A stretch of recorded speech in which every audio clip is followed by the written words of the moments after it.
वालेकुम। हाँ, न्यूमेरिकल्स वाली वीडियोस कंप्लीट हो चुकी थी। अब जो है हम न्यू वीडियो में मतलब एमसीक्यूज़ की तरफ मूव कर रहे हैं। जो बुक के एमसीक्यूज़ हैं उसमें हमारे पास पहला वाला आ रहा है कि if the volume occupied by oxygen gas at STP is 44.8 dm³। Oxygen का जो मॉलिक्यूल है ना, अब हमें इसका वॉल्यूम दिया हुआ है 44.8। Number of molecules of oxygen in the vessel में अब कितने नंबर ऑफ ऑक्सीजन आ रहे हैं हमें ये बताने हैं। अच्छा देखिए, अगर 44.8 dm³ हमें दिया हुआ है, हमें पता है कि जो मोलर वॉल्यूम होता है वो किसके बराबर आता है।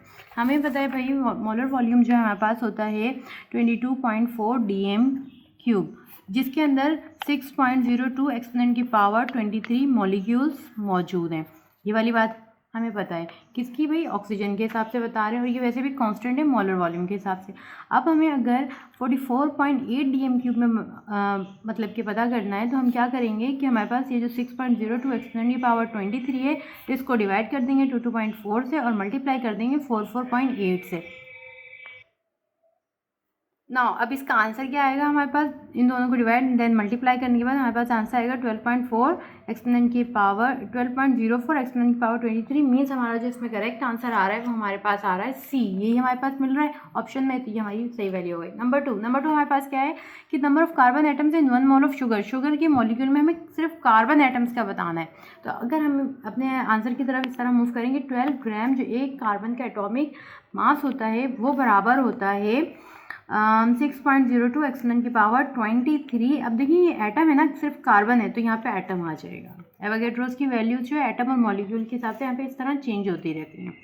अब 12 ग्राम में इतने, एक जो शुगर का मॉलिक्यूल है ना उसमें C12 इस तरह से, इसका मतलब है कि 12 मल्टीप्लाई बाय 12 होगा तो हमारे पास 144 ग्राम आएगा।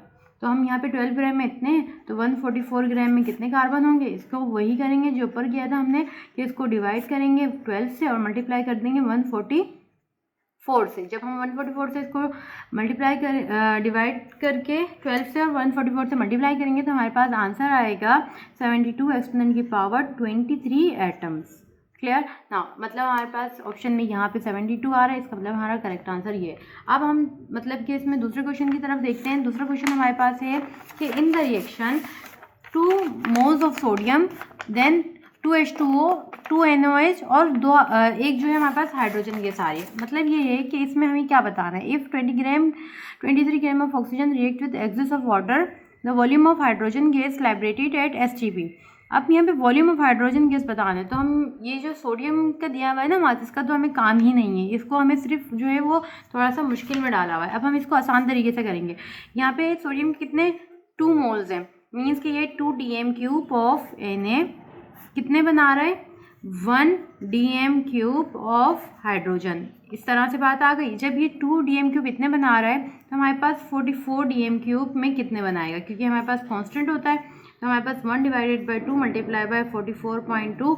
जब हम इससे 22.4 होता है, 22.4 dm³ ये मोलर वॉल्यूम होता है जो कांस्टेंट वैल्यू होती है, तो हम इससे जो है वो मल्टीप्लाई कर देंगे 22.4 से, तो हमारे पास आंसर आएगा 11.2 dm³। यही आ रहा है हमारे पास ऑप्शन में, ये 11.2 आ जाएगा। अच्छा जी, अब हम आ जाते हैं नंबर 4 पे। Which of the following sample of substances contain the same number of atoms as that of calcium?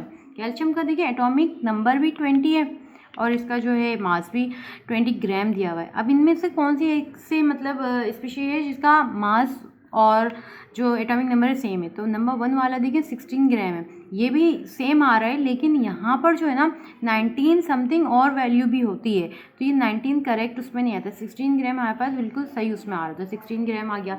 Which of the following statement is incorrect, कौन से स्टेटमेंट इसमें इनकरेक्ट है, मतलब बाकी सब सही होंगे, सिर्फ एक जो है वो इनकरेक्ट है। पहला वाला देखते हैं, the mass of 1 mole of chlorine gas is 35.5 ग्राम। अच्छा देखिए, एक मास जो क्लोरीन होता है हमारे पास, जो एक क्लोरीन का एटम होता है ना उसका मास होता है 35.5 ग्राम।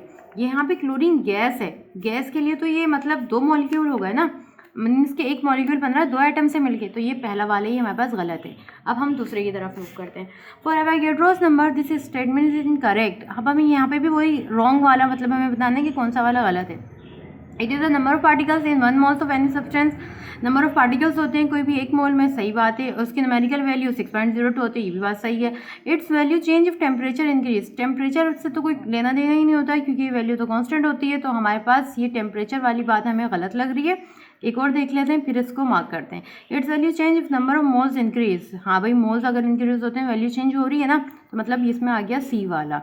Now number 7, the minimum number of moles are present. Minimum number of moles किस में होंगे? जिसका वॉल्यूम कम होगा, और इसमें सबसे कम वॉल्यूम किसका आ रहा है? मीथेन गैस का, जिसका सिर्फ वॉल्यूम है 1 dm³। अच्छा जी, number 8, number of atoms in 60 gram of carbon. जैसे हमने वहाँ पे ऊपर काम किया था वैसे यहाँ पे भी करेंगे कि हमें अगर नंबर ऑफ एटम्स मालूम करने हैं तो हम कहेंगे कि भाई हमारे पास 12 ग्राम जो कार्बन होता है वो बराबर होता है 6.02 एक्सपोनेंट की पावर 23 एटम्स के। इसी तरह से 16 ग्राम ऑफ कार्बन किसके बराबर होगा? तो इसमें हम ऐसे करेंगे कि इसको जो है वो डिवाइड कर देंगे 12 से और मल्टीप्लाई कर देंगे 60 से। जो हमारे पास आंसर आएगा वो हमारे पास होगा 3.01 एक्सपोनेंट की पावर। अब देखिए यहाँ पर ना 3.01 तो 2 में दे दिया।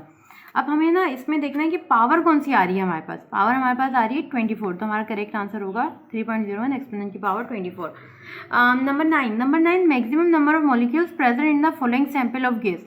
अब मैक्सिमम नंबर ऑफ मॉलिक्यूल्स उसमें प्रेजेंट होंगे जिसके मोल्स ज़्यादा होंगे। मोल्स किसके ज़्यादा होंगे? कि जिसका एटॉमिक नंबर मतलब कि मास नंबर जो है ना वो कम आ रहा होगा। जब कम आ रहा होगा तो देखिए जाहिर सी बात है कि हमारे पास अगर हम ऐसे बात करें कि हमारे पास 100 ग्राम है, 100 ग्राम से अगर ऑक्सीजन को लें तो 32 से डिवाइड हो रहा है, तो इसके तो मतलब बहुत छोटी वैल्यू आएगी। लेकिन अगर 100 ग्राम सिर्फ 16 से डिवाइड होगा तो थोड़ी बड़ी वैल्यू आएगी, मीन्स इसके मोल्स जो हैं वो ज़्यादा आएंगे। जब मोल्स ज़्यादा आएंगे तो नंबर ऑफ मॉलिक्यूल्स भी ज़्यादा आएंगे, बाकी दो की भी इसी तरह से ज़्यादा मतलब एटॉमिक मास आएगा। तो यहाँ पे हमारे पास इसका करेक्ट आंसर होगा 100 gram of CH4। Generally actual yield क्या होती है? जो आपके पास प्रैक्टिकल यील्ड होती है वही एक्चुअल यील्ड होती है। और कभी भी जब हम प्रैक्टिकल परफॉर्म करके ये यील्ड बनाते हैं तो हमारी एग्जैक्ट या ज़्यादा नहीं आती है, हमेशा ये कम आती है थ्योरेटिकल से। थ्योरेटिकल क्या होती है? जो हम फॉर्मूले या इक्वेशन से निकालते हैं यूनिटरी मेथड से, सही, तो ये थ्योरेटिकल यील्ड होती है। तो हमारी हमेशा लेस देन थ्योरेटिकल यील्ड ही होती है। यहाँ तक की वीडियो हमारे पास MCQs कंप्लीट हो गए। अब जो बाकी MCQs हैं वो आपके पास ये जो बुक की क्वेश्चन है ना, क्वेश्चन नंबर 6, इसमें ये जो क्वेश्चंस हैं ये MCQs से रिलेट हैं, तो ये MCQs के लिए इनकी प्रैक्टिस कीजिएगा। वीडियो पसंद आई हो तो लाइक और चैनल को सब्सक्राइब ज़रूर कीजिएगा ताकि हमारी चैप्टर 2 की वीडियोस आपके पास जल्दी से आ जाएं। अल्लाह हाफ़िज़।